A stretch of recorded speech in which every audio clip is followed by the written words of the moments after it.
Gang shit. On y va ? Ouais. Bonjour à tous et bienvenue dans cet endroit un peu mystérieux. Aujourd'hui, je suis avec Rabin des Bois qu'on ne présente plus.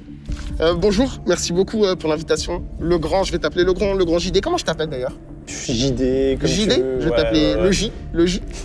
Merci pour l'invitation, c'est un régal d'être là. Merci beaucoup.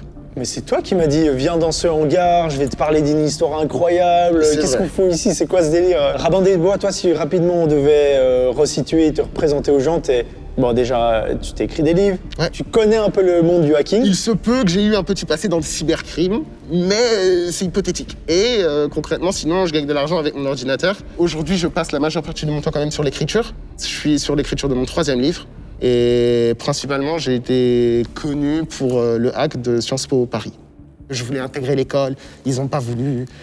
Ça s'est mal passé dans la discussion, tu sais, parfois ça se passe mal. Et ils avaient dit qu'ils n'allaient pas porter plainte, mais ils l'ont quand même fait. Ils m'ont mis un coup de couteau dans le dos. Rabin, il est assez incroyable parce qu'il connaît bien ce monde. Non mais c'est vrai, tu connais super bien, en tout cas à mes yeux. Concrètement, une fois, je t'ai envoyé un message en mode « Mec, tu connaîtrais pas des histoires sur les hackers et tout ?» C'était ça l'histoire pour de vrai. Tout à fait. Et tu m'as dit « Mec, clairement, je connais plein de trucs incroyables » et tu m'as surtout parlé de cette histoire, une dinguerie. Aujourd'hui, on va parler d'un hacker qui s'appelle Hushpuppi. À mes yeux, dans les 10 dernières années, c'est le meilleur hacker. C'est même pas... C'est-à-dire qu'en termes de combien il a généré par rapport à ce qu'il sait faire, le ratio, il est infini. C'est-à-dire que c'est quelqu'un qui a très très peu de compétences techniques, objectivement, mais qui pourtant a réussi à voler des centaines de millions d'euros.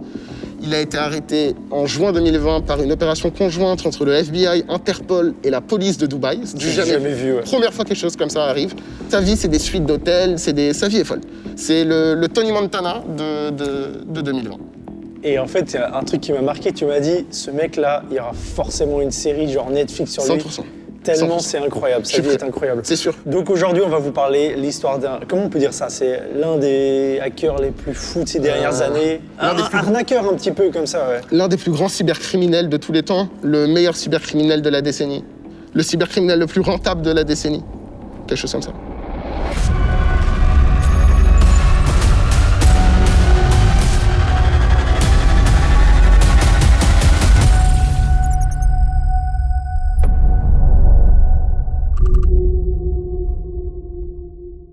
Tu m'as dit, le mec, il est né au Nigeria, 11 octobre 1982, dans un milieu populaire qui est assez pauvre. Son père est chauffeur de taxi, sa mère, elle était boulangère, je crois. Il n'y a pas vraiment beaucoup d'infos sur sa vie, en tout cas sur sa jeunesse. Un petit mot peut-être sur le Nigeria, très rapidement quand même, je glisse ça. Le Nigeria, c'est un pays qui est extrêmement digitalisé, qui connaît très bien Internet. Aujourd'hui, à l'heure actuelle, en 2021, le Nigeria, c'est le 3e pays au monde qui utilise le plus le Bitcoin. Donc en fait, c'est un pays où les crypto-monnaies sont très installées, si bien même que le gouvernement a peur de ça, par rapport à la monnaie qu'il y a là-bas.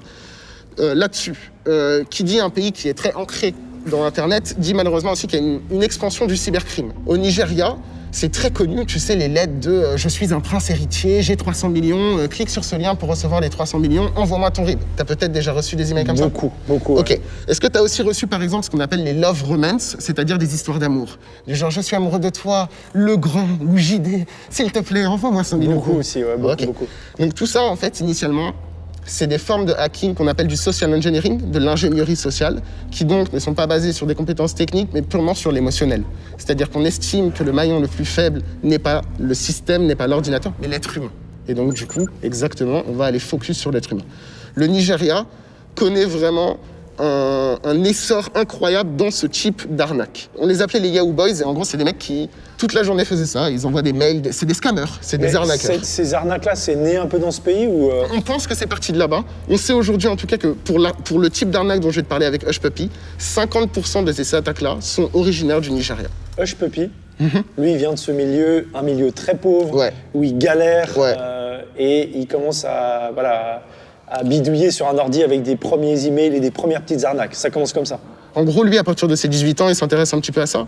Tout ce qui est cybercriminalité. Il y a un cybercafé à côté de chez lui où apparemment il passe pas mal de temps. Il rencontre justement des Yahoo Boys, donc des mecs qui font ces arnaques au grand-père multimilliardaire, à je veux t'épouser, envoie-moi 5 000 euros. Il rencontre ces gens-là, mais il réalise en fait très rapidement que c'est pas pro. Qu'en fait, tu as juste besoin d'avoir un petit peu de common sense, de sens commun pour réaliser que, vas-y frère, personne ne va jamais t'envoyer 5 milliards et t'as pas de grand-père au Mali, tu vois. Donc il améliore l'arnaque. Il trouve un autre stratagème. Exactement. En fait, à ce moment-là, lui, il commence à réfléchir à comment est-ce qu'on pourrait gagner plus d'argent et de façon plus intelligente. Et il rentre dans un hack, une arnaque qui s'appelle le BEC et qui représente vraiment la clé de voûte de toute cette histoire.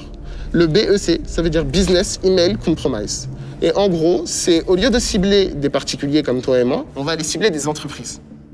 Des gros trucs. Non, mais ça, des gros trucs bien fat, exactement. Des énormes. Voilà. On va aller chercher là où il y a de l'oseille, là où il y a du tal, là où il y a du shekel. Et c'est où qu'il y a de l'oseille? Dans les banques.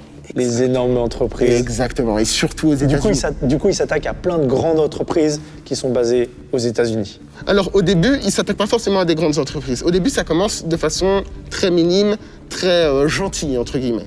Déjà, dans les années 2010-2011, il part du Nigeria. Il quitte le Nigeria, il va à Kuala Lumpur, en Malaisie, et il s'y installe.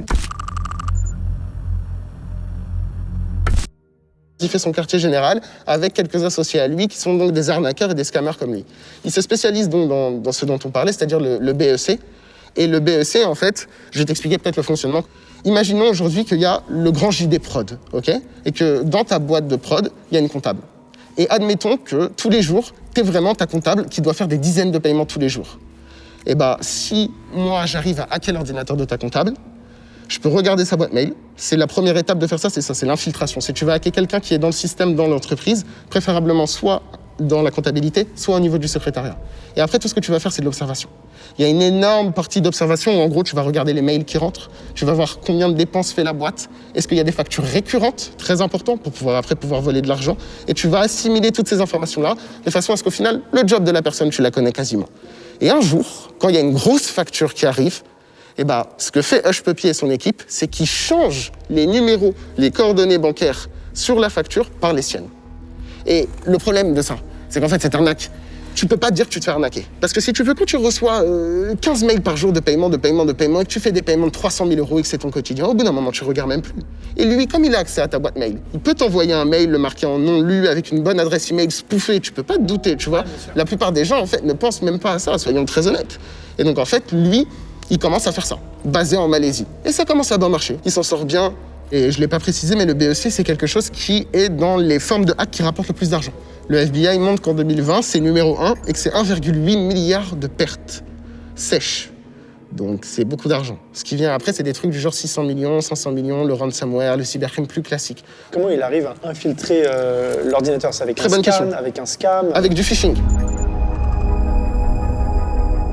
Il va aller envoyer un lien de phishing à la personne, ou alors souvent, il pouvait aussi acheter des accès. Ça se fait aussi, il y a des gens ce qu'on appelle un botnet. Un botnet, c'est un ensemble de réseaux où il y a des bots, et ce ne sont que des machines qui sont compromises, en fait. En gros, c'est comme si je vous hackais tous dans la salle, après j'ai accès à tous vos ordinateurs. Mais tu trouves ça comment?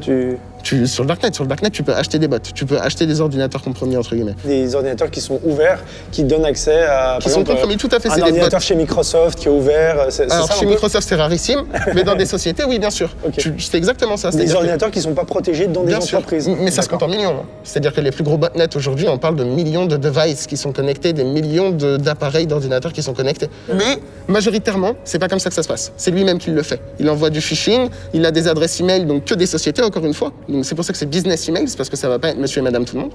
Et lui, derrière, après, il va envoyer les virus, il va essayer de ficher la personne pour pouvoir avoir accès derrière à son adresse email. Le mec, une fois qu'il a infiltré la machine, il voit totalement le screen de la personne, ouais. Ou ça se passe comment? Alors, une fois qu'il a infiltré la machine, normalement, il a un accès total à la machine. Ça veut dire qu'il peut activer le micro, la webcam, il peut voir ce que tu es en train d'écrire, il peut t'écrire même s'il a envie, créer un bloc-notes et t'écrire « Salut, ça va ?» Il peut faire absolument tout ce qu'il veut, en fait. Il est administrateur, il est root. En fait, ta machine, c'est sa machine. Voilà, clairement. Il change l'IBAN? Oui!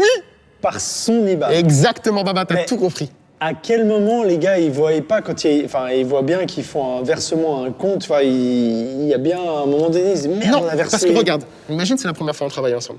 Je t'envoie des mails, des trucs, des machins, on fait ce qu'on doit faire et tout. Tu me dois 900 000 €. Parce qu'il a quand même volé 950 000 $ à un cabinet d'avocats. Ok, de cette façon. Donc c'est parfait que tu me poses cette question. C'est la première fois qu'on travaille ensemble. Au bout d'un moment, moi, je vais bien devoir t'envoyer mes coordonnées bancaires. Toi, tu les as jamais reçues, tu sais pas à quoi ça ressemble. Donc si moi, je suis Hushpuppi, j'ai juste à attendre le bon moment et à t'envoyer l'email que moi j'aurais dû t'envoyer avec les coordonnées bancaires. Et toi, tu vas jamais te douter qu'il y a quelque chose de mauvais. Et donc, du coup, tu vas payer. Mais je suis d'accord. Et lui, derrière, il a accès à la boîte mail. Ça veut dire il peut bloquer s'il veut. Moi, il peut me bloquer. Il peut me dégager à tout jamais de l'équation. C'est ça, parce que moi, c'est le client qui va réclamer. Genre, ils sont où mes 900 000 ? Ça, après, ça s'est fait justement. Mais c'est comme ça aussi, après, que les gens rencontrent que c'est une arnaque, qu'il y a des gens qui ont été volés. Bien sûr, au bout d'un moment, le poisson, enfin, le lapin sort du chapeau. Je sais pas comment tu peux dire. Là, on arrive quand même à un moment qui est central sur l'histoire de Hush Puppy, parce que c'est ce qui va causer malheureusement sa perte, et c'est aussi la partie la plus intéressante de l'histoire, c'est son ego. C'est-à-dire que son talon d'Achille à ce mec-là, c'est qu'il a un ego surdimensionné, et il peut pas s'empêcher de poster tout ce qu'il fait sur les réseaux sociaux. Il a un compte Instagram qui est toujours actif à ce jour, qui s'appelle Hush Puppy. Le mec est certifié par Instagram, il a 2,5 millions d'abonnés, hein, c'est-à-dire qu'on sait pas trop comment il a fait. Okay. Et en fait, tout ce qu'il fait, ce mec-là, c'est se vanter et flex. Ça veut dire qu'au début, quand il est en Malaisie, c'est tranquille. Une paire de Louboutin par-ci, une paire de Balenciaga, de Gucci, de trucs, de machin. Et puis après, tu vas voir une petite Rolex.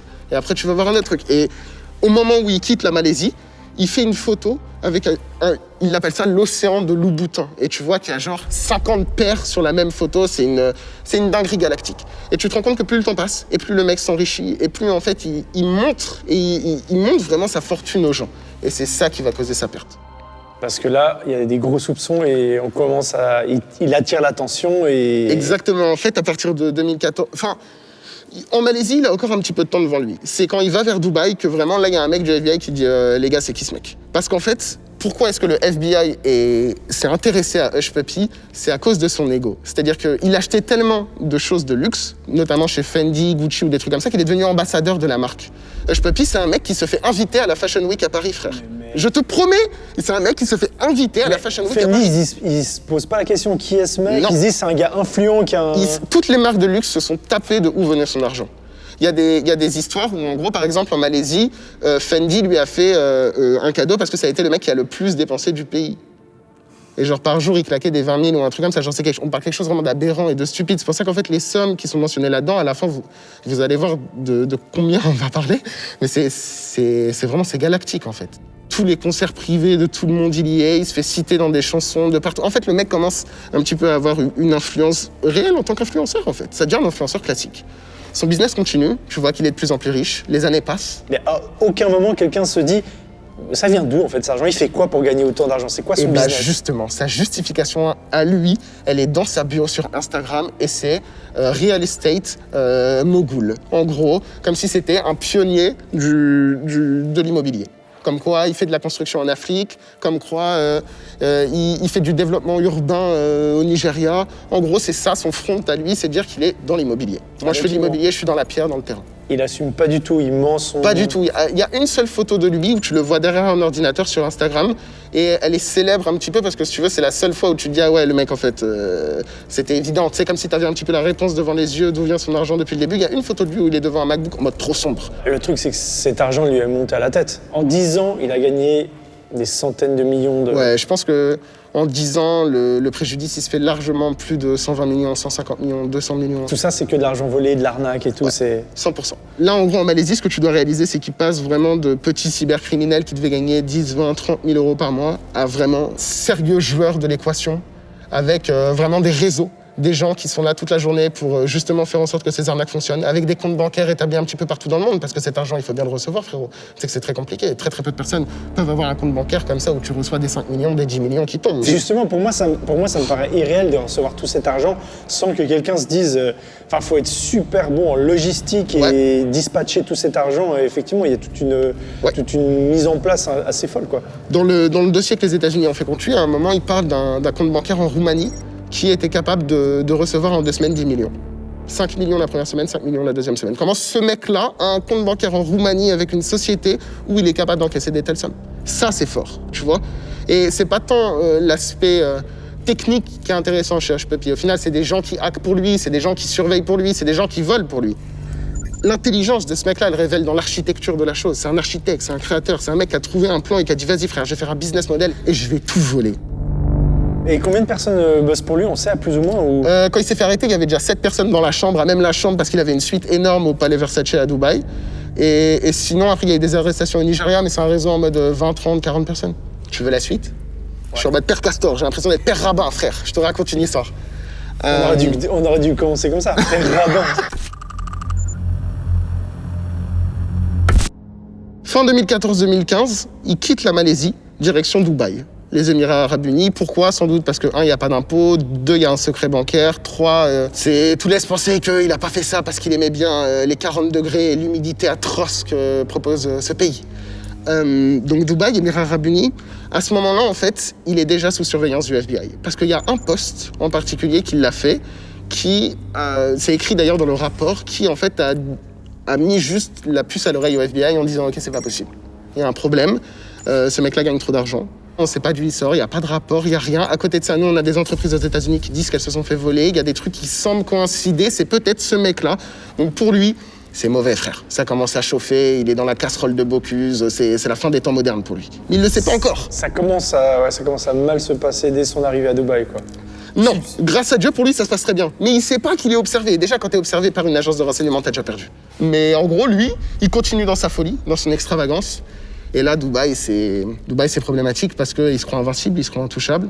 Là, c'est plus des Louboutins et des Dior et des Fendi qui montrent. C'est des Rolls, c'est des Richard Mille au poignet.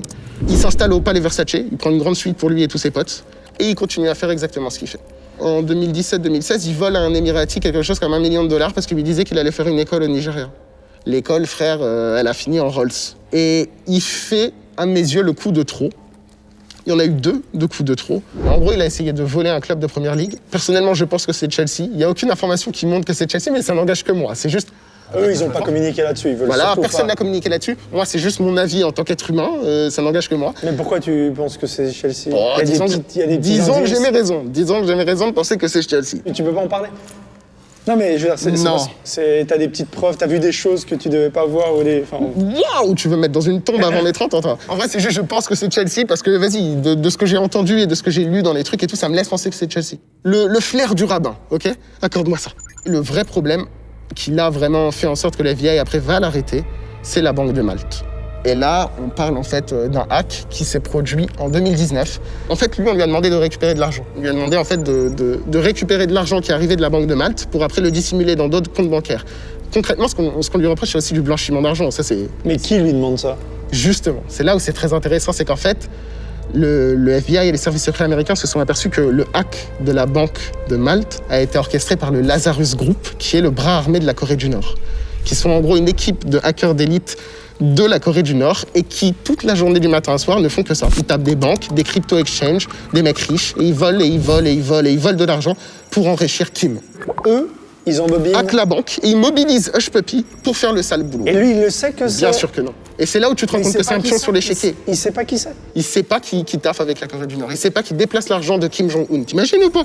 C'est de la folie, cette histoire. C'est incroyable. Et c'est ça qui fait que le mec se fait 100% arrêter. Parce que si tu veux, incroyable. le hack, il était tellement violent. Lui, il reçoit des messages, encore une fois, tout est dans le rapport. Frère, j'ai besoin de recevoir 5 millions aujourd'hui, 5 millions demain, 5 millions par-ci. Ben, en fait, il communique avec des gens qui sont clairement des agents étatiques, en fait.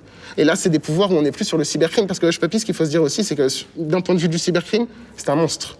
Tout le monde savait qui c'était. Si tu avais la chance de travailler avec lui, tu pouvais gagner pas mal d'argent.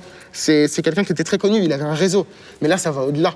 Là, quand tu travailles sans le savoir avec le Lazarus Group, c'est que tu deviens un acteur étatique. Tu as un pion sur un échiquier, tu te fais déplacer, tu t'en rends même pas compte. Et j'espère juste en fait que les gens chez eux vont pouvoir réaliser que ce mec-là partait vraiment de rien. Il partait de Lagos, Nigeria, dans une précarité des plus totales, et il a fini avec des centaines de millions de dollars à être le pion sur l'échiquier d'une agence de renseignement. Est-ce que tu te rends compte la folie de son histoire? Mais surtout que ce soit la Corée du Nord derrière, je savais pas ça, c'est incroyable. Incroyable, c'est juste... C'est vraiment comme tu disais, une série Netflix, quoi. C'est créé et c'est pas fini. Et c'est pas fini. Parce que, en gros, le hack de la Banque de Malte se fait. Donc, incroyable. Lui, il est vraiment le pion qui va prendre l'argent qui est dans la Banque de Malte pour la dissimuler. Lui, il reçoit l'argent et après, il le redispatche. C'est pas lui, le hacker qui va aller hacker dans la banque pour envoyer l'oseille. C'est pas lui qui va faire la commande Swift, les trucs, tout ça. C'est pas lui qui fait. Mais c'est lui qui envoie les drop accounts. Ça s'appelle des banques drop dans le milieu. C'est en gros les comptes que tu vas utiliser pour drop de l'argent volé et après, tu le redispatches. Généralement, en crypto-monnaie, en ce que tu veux, tu essayes de le sortir en cash. Bon, après, c'est tout un art, hein, frère, le blanchiment d'argent, mais achetez mon livre pour plus d'infos. Il fait ce coup. Ouais. Il participe à ce mouvement d'argent qui est énorme. Et là, c'est bon, les States, ils en ont marre et c'est le coup de trop. Donc Hush Puppy, lui, à lui tout seul, déjà, il saoule, clairement. Oncle Sam, vas-y, il veut qu'il disparaisse. À Dubaï, un beau jour, en juin 2020, dans sa suite du palais Versace, avec ses 5 potes, il se fait arrêter par un raid turbo-cosmique de FBI, Interpol et Dubai Police en même temps. Les mecs en ont tellement marre de lui qu'ils décident de faire un exemple, ils filment tout. Le mec, il est en caleçon, il est dépité, il y a 25 flics dans sa chambre filmés. Et ils en font un documentaire pour bien l'humilier, pour bien montrer aux gens que voilà, Dubaï, c'est pas non plus le paradis pour les cybercriminels, tu te feras arrêter. Grosse campagne de marketing sur lui, énorme campagne de marketing. Il est extradé, parce qu'en fait, Shpepi, c'est un mec aussi qui a énormément de pouvoir au Nigeria, il a déjà corrompu les officiers de son pays pour parfois déjà pouvoir s'échapper. Donc le mec est extradé à Los Angeles, il se fait juger, prison Chicago. Là, il y a 6 mois, il y a eu en gros sa première audience, entre guillemets, qui a été faite. Et concrètement, il risque 25 ans de prison. Pendant l'arrestation, quand même, ce qui est récupéré, c'est 40 millions en cash, 11 voitures de luxe. Et je te parle pas un restaurant, hein. Je te parle Rolls-Royce, Lambo, Ferrari. Le mec, il avait un garage, voilà, un garage de luxe. Et le mec, il l'embarque et ils l'ont extradé aux États-Unis. Ouais. Comment ils font le Nigeria pour accepter? Je pense que le Nigeria, là, très clairement, ils n'avaient pas leur mot à dire. Hein. Là, on est arrivé sur une situation de force où, en fait, ce mec-là, il fait tellement de problèmes, il cause tellement d'ennuis, il y a tellement de personnes qui sont sur lui dans plusieurs pays du monde. Plein que d'argent. le Nigeria, il se tait, là, en fait. Il dit rien. Okay. C'est juste, il se fait tout petit. Mais quand il se fait arrêter, j'ai oublié de mentionner, mais il y a aussi des trucs du genre plus d'une centaine de disques durs, clés USB, des centaines de millions d'informations sur des personnes. Le mec, il avait une Fnac chez lui, frère. Le mec avait juste... il se balade avec ça chez lui, c'est... Ouais, il est dans une énorme suite au palais Versace avec ses 8 potes qui, eux, toute la journée sont devant un ordinateur à faire que ça. Pourquoi, personnellement, je trouve que cette histoire, elle est intéressante? Parce que moi, je prône quelque chose qui s'appelle la conscience numérique. Dans mes livres, je parle de ça, c'est en fait comprendre qu'aujourd'hui, on vit dans un monde qui est 100% numérique, 100% digitalisé, et que tout ce qui se passe découle que de l'écran d'Internet, en fait. Aujourd'hui, malheureusement, il n'y a pas encore assez de personnes qui sont conscientes de ça et qui ne savent pas comment vivre dans cet environnement-là. Lui, Shpepi, c'est un mec qui a compris ça. Il a compris que tout passe par Internet. Et il n'a pas besoin d'être en maths sup, maths spé pour coder des grands virus et des 0D et faire des trucs de fou. Non, non. Ce mec-là, peut-être que soit il y a une série Netflix ou Amazon sur lui, soit il travaille directement pour la NSA, CIA et tout, parce que lui, il sait des trucs sur le milieu du cybercrime, il peut te faire couler trop de personnes. Et d'ailleurs, les gens ont peur de ça. Et tu penses qu'il est comment aujourd'hui, lui? On sait comment il arrive à communiquer, il arrive... Alors, il n'y a pas eu de communiqué de sa part, ni d'infos. Tout ce qu'on sait, c'est qu'il est en prison à Chicago, en attente de jugement. Je pense très honnêtement qu'il doit être super isolé. Ils doivent pas du tout vouloir qu'il puisse s'exprimer parce que c'est quelqu'un quand même qui a accumulé énormément de followers avec tout ce qu'il a fait. Même si ses abonnés vont pas l'aider, il a quand même du pouvoir, c'est un mec qui a de l'influence. Donc d'après moi, il est à l'isolement. Du coup, après cette histoire, vous savez que quand vous recevez un email bizarre d'une tante, d'une meuf étrange qui veut vous donner de l'argent, soit vous réclamer un truc, il faut surtout pas cliquer, il faut faire gaffe, quoi. Ouais. Et surtout que derrière des hackers très mauvais comme ça, qui t'envoient des mails comme ça, il y a aussi des mecs très brillants qui arrivent à imaginer les cybercrimes de demain. Comment t'as connu cette histoire, toi? Comment tu connais si bien ça? Honnêtement, je le connaissais avant qu'il se fasse arrêter.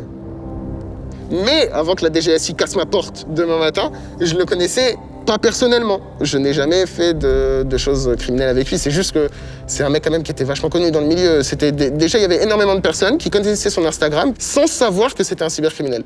Donc quand tu étais un petit peu dans le milieu, tu savais qui c'était parce que, normalement, tu ne te montres jamais. Il n'est pas question de flex, il n'est pas question d'avoir un Instagram, il n'est pas question de tout ça, en fait. Shpepi, c'est un mec qui aurait pu rester multimillionnaire toute sa vie. C'est un mec qui, s'il l'avait voulu, aurait pu changer la vie de sa mère, de toute sa famille, à tout jamais, les enfants de leurs enfants et les enfants de leurs enfants. On parle de richesse générationnelle, là. Et lui, pour satisfaire son ego de merde, pour être certifié sur Insta et avoir des likes et recevoir des nudes, il a été bâtir un Instagram de merde qu'il a envoyé à prison. Mais est-ce que tu imagines une seule seconde s'il était resté caché dans les ténèbres? Rien que déjà, moi, à mon niveau, frère, ça me serait jamais venu à l'idée de faire raban des bois si j'étais encore dans le cybercrime. Jamais je m'expose, même si je suis masqué ou quoi, jamais. Parce qu'il faut être fou. C'est totalement contraire à ça, en fait. C'est quand t'es un criminel, tu restes tapis dans les ténèbres, en fait. Tu vas pas chercher la lumière. Ça n'a aucun sens. C'est ça qui est intéressant, c'est qu'il a cassé les codes un peu du cybercriminel. D'habitude, c'est des mecs qui ont des chapeaux, des lunettes, on voit pas leur visage. Je vois pas de quoi tu veux parler. Non, je rigole. Non, mais tu vois, c'est très dark et justement, on vaut moins d'informations possibles et tout. Et lui, il faisait tout le contraire, il montrait... Ouais. Lui, c'est du flex. Ouais. C'est vraiment, on dirait un influenceur, on dirait un mec de télé-réalité, on dirait un mec qui est là... J'imagine que derrière lui, maintenant, dans son pays, il y a plein de gens qui se sont dit, Oui, putain, pour bien faire sûr. du fric, on va s'inspirer de ces techniques, tu vois. Bien sûr. Malheureusement, lui derrière, après, avec son image et tout ce qu'il a généré, c'est sûr que derrière, il est le berceau d'une montée du cybercrime au moins au Nigeria, c'est une évidence. Bah écoute, merci Rabbin. Merci JD. Père Rabbin, c'est ça. Raconte-moi Bien sûr, l'histoire. je suis Père Rabbin, exactement. Tu veux une autre histoire? Bah go quoi, à la prochaine quoi. Toi, on peut te retrouver où sur ta chaîne YouTube? Vous pouvez me retrouver sur tous les réseaux sociaux, @rabindesbois, ma chaîne YouTube. On approche bientôt du quart de million d'abonnés. Incroyable. Peut-être qu'il sera même passé d'ailleurs au moment où cette vidéo est diffusée. Vous pouvez retrouver mes 2 livres en librairie, Amazon, partout. Le 3e, il va s'appeler Suicidez-moi. Ça parle de quoi les livres si tu veux? Dans les livres, je parle de conscience numérique. C'est aussi pas mal ce qui m'est arrivé par rapport au hack de Sciences Po, comment j'ai gagné de l'argent, les cybercriminels que j'ai pu fréquenter. C'est assez biographique au final, mais j'essaye en fait de mettre ce qui m'est arrivé avec Rabin des Bois dans les livres. Bah merci beaucoup. Hein. Franchement, c'est cool. Est-ce que j'ai été clair? Ça y est, je crois que la connexion est faite. J'espère que vous avez aimé cette vidéo. On en apprend un peu plus sur les gens qui arrivent à rentrer dans nos machines pour nous voler. Je trouve ce sujet passionnant. Encore merci à Rabin. Avant qu'on se quitte, il faut que je vous parle du sponsor de cette vidéo, NordVPN, qu'on connaît bien ici et qui vous permet de vous protéger justement sur Internet. Sur ton ordinateur, ta tablette ou ton téléphone, ça bloque les logiciels malveillants, les tentatives de phishing. Ça peut être très utile par exemple si tu voyages, mais pas seulement. Ce programme permet de te connecter à plus de 5000 serveurs dispatchés un peu partout dans le monde et de te rendre invisible. On ne peut pas remonter jusqu'à toi, il n'y a aucune limite de bande passante, le débit est dingue. C'est le plus grand réseau de serveurs VPN au monde. Tu peux te connecter dans différents pays et profiter des catalogues de différentes plateformes suivant les pays que tu as choisis. Et il y a les jeux en ligne aussi. C'est très simple d'utilisation et ça fonctionne sur tous les appareils. Windows, macOS, Linux, iOS, Android. Et avec un seul compte, vous pouvez sécuriser jusqu'à 6 appareils. J'ai un lien qui vous permet de vous offrir un abonnement de 2 ans plus un cadeau bonus, le tout avec une méga réduction. C'est sans risque car vous êtes remboursé si vous n'êtes pas satisfait pendant les 30 premiers jours. Toutes les infos sont dans la description. Merci encore à eux d'avoir sponsorisé cette vidéo qui parle de hacking et qui fout un peu les boules. Moi, je vous dis à bientôt dans une prochaine vidéo. Prenez soin de vous, faites attention. Et à bientôt. Rabin ? Ouais, j'ai mis les cryptos en Ether.